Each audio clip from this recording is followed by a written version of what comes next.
All right, let's ditch the lab coat for a second and throw on a chef's apron.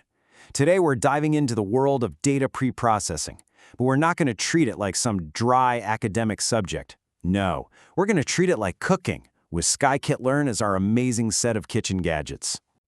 This is such a simple idea, but it's absolutely crucial. Just like a mind-blowing meal needs fantastic ingredients, a killer machine learning model needs high-quality data. The real magic, the real work, it all happens in the kitchen, long before you even think about hitting that train model button. And let's be real, they almost always are, right? Real-world data doesn't just show up in these perfectly clean, ready-to-use packages. It's messy, it's inconsistent, it's got stuff in there you definitely don't need. So, what do you do? Okay, so before we can even dream about that final dish, our amazing model, we have to face the mess head-on. Raw data comes with this predictable set of problems that can totally sink your entire project if you're not paying attention.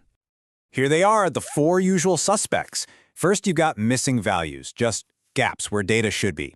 Then you have features on totally different scales. It's like trying to measure one thing in inches and another in miles.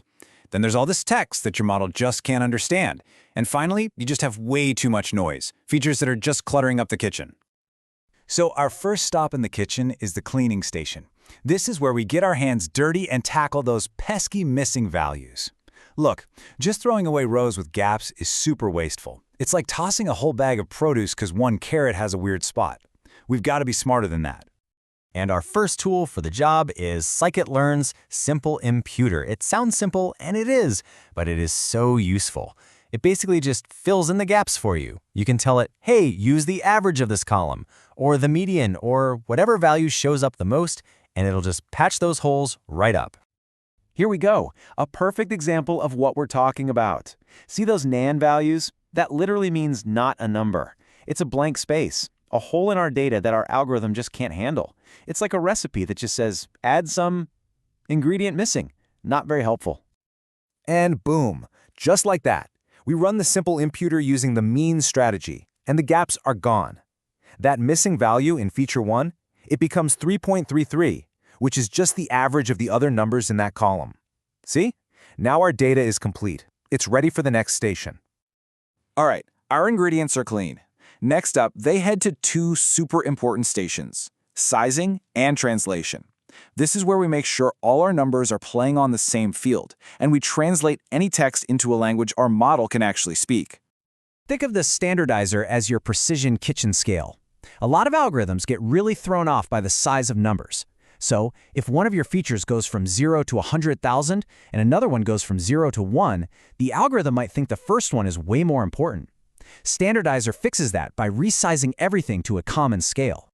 I mean, seriously, you'd never follow a recipe with such weirdly different measurements, right?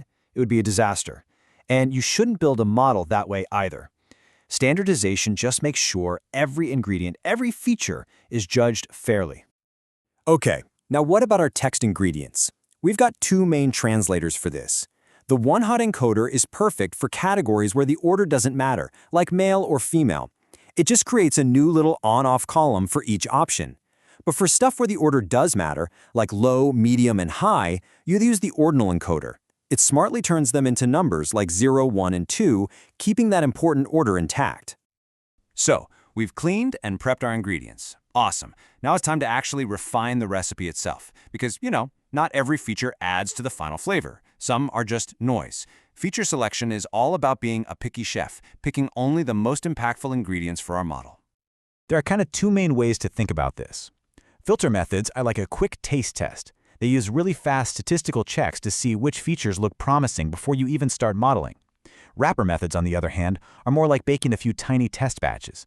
They actually use a model to figure out the best combination of features. It's a lot more work, but man, it can really find that perfect recipe. Okay, so far we've been walking through each station one by one. But a real chef doesn't just wander around the kitchen randomly. They have a system, a recipe card, a repeatable, efficient workflow. And in Scikit-Learn, that master recipe is called a pipeline. This is the old-school manual way. You input your training data, then you scale it. But here's the trap. You have to remember to do the exact same things in the same order to your test data. It is so easy to mess this up, and that can lead to something called data leakage. Basically, you accidentally cheat, by letting your model peek at the test set, which gives you results that look way too good to be true. But the pipeline approach, oh, it's just so much cleaner, so much more elegant. You define all your steps in order, impute, scale, whatever else, and you bundle them into one single object. Then you just run your data through it once. The pipeline takes care of everything, applying the same consistent steps to your training and testing data automatically. No mistakes. And this gets to a really important point. Pipelines aren't just about making your life easier. They are a critical tool for making your work robust and professional. Just like the source material says, they cut down on repetitive code and prevent these common, easy-to-make errors. It's just a better way to work. And for those really fancy, complex dishes, where maybe your veggies need to be steamed, but your protein needs to be grilled, well, there's even a tool for that. It's called the column transformer, and it lets you build a pipeline that applies different prep steps to different columns all at the same time. It's incredibly powerful. And so, after all that work in our data chef's kitchen, all the cleaning, the sizing, the translating, and the refining, we finally arrive at our final dish. So what's the reward for all this prep work? Well, it's huge. You get data that's clean, complete, and perfectly formatted. You get a repeatable recipe, that pipeline, that you can use on any new batch of ingredients. And all of this leads to what we wanted all along, models that are faster, more accurate, and way more reliable. You've built the foundation for success. So ultimately, the big takeaway here isn't about memorizing every single tool in the scikit-learn drawer. It's about learning to think like a chef. It's about focusing on building a reliable, repeatable recipe, a pipeline, that you can count on to turn messy, raw ingredients into a perfect, model-ready dataset every single time. Which leaves us with one last thing to chew on. As all these tools get smarter and automation gets better and better, is this whole process just going to become a single push-button solution? Or will the intuition of the data chef, knowing exactly which ingredients to pick and how to build the perfect recipe, always be the most important part of the meal? Something to think about.